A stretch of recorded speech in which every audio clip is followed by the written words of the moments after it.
Ever notice how the markets hit record highs, but your bank account feels empty? You feel that disconnect, don't you? We are living in two economy world. On one side, big institutional markets are dancing to their own tune. On the other side, there is your economy. It's a real one. It's where those grocery bills and energy costs are actually hitting home. I want to help you bridge that gap.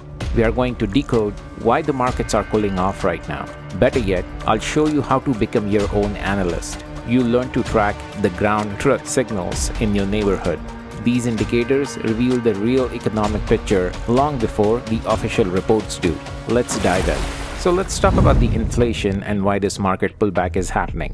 I know the charts look messy, but let's break it down. The May CPI report just hit, showing a 4.2% headline increase. That's rough. But the real silent killer, it's energy. It's up 23.5% year over year. To put that percent in perspective, if your total energy bill, that is the gas, electric, and heat, was $100 last year, today you're paying over $123 for the same exact usage. You aren't getting any extra service. It's just $23 disappearing from your budget every month. Also, the S&P 500 has pulled back about 4.8% from June high.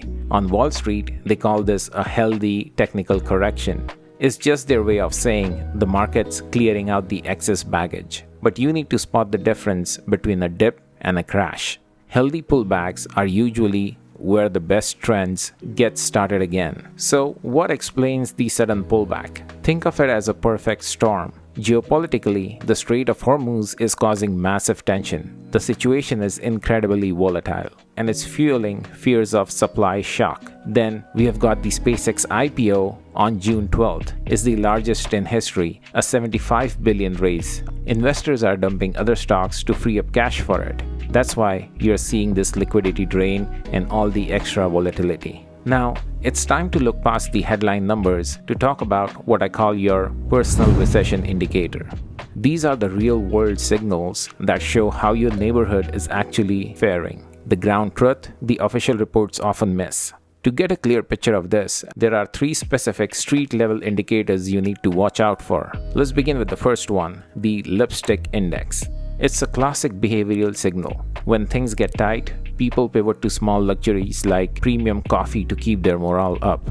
If you see a dip in these small purchases in your area, it's a warning sign. It often shows up in the official Consumer Confidence Index shortly after. Next, monitor secondary market velocity. How do you do that? By checking Facebook Marketplace and Craigslist. Look at how long high-end hobby gear or project cars sit before they sell. If items are lingering for weeks, it's a clear sign that liquidity is drying up at street level. It's usually a precursor to broader spending contractions. Finally, look at the job board sensitivity. Go beyond the national news. Use LinkedIn to set a local filter for your city and look for ghost jobs, postings that stay up for months or get refreshed daily. This is often the first sign of hidden hiring freeze. Eventually, that shows up in official employment reports as the labor market cools. I really want to turn this over to you. What's your personal recession indicator? What are you seeing in your own backyard that the news isn't covering? Leave a comment below. I'm actually collecting your data for our next deep dive. Let's talk about managing your money when the market gets shaky. Look, I know it's tempting to panic sell when things go red, but please don't do it. When you let fear run the show, you just lock in your losses. You'll probably miss the recovery too. Emotional trading is the fastest way to lose your money. I'm not saying you should just sit there. I'm saying be smart. Pullbacks are great entry points for long-term investors. Just keep your risk in check. Use your stop-loss orders and watch your position sizing. Don't let a market dip turn into your own personal financial crisis.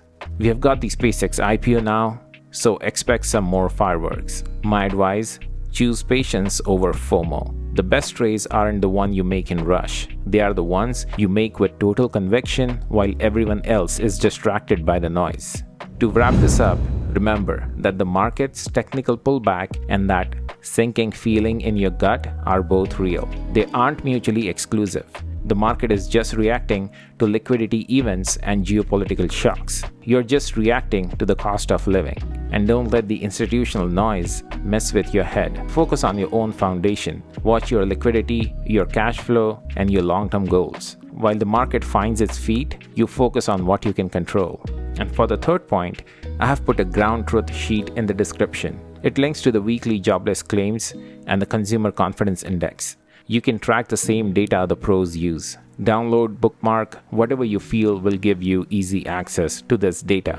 And before you head out, and if you're trying to look past the SpaceX IPO hype, I have already done the legwork for you. Check out my breakdown on this video, where I cover the suppliers, hidden assets, and secret space stocks that most analysts are missing. Thanks for hanging out, and I'll see you in the next one.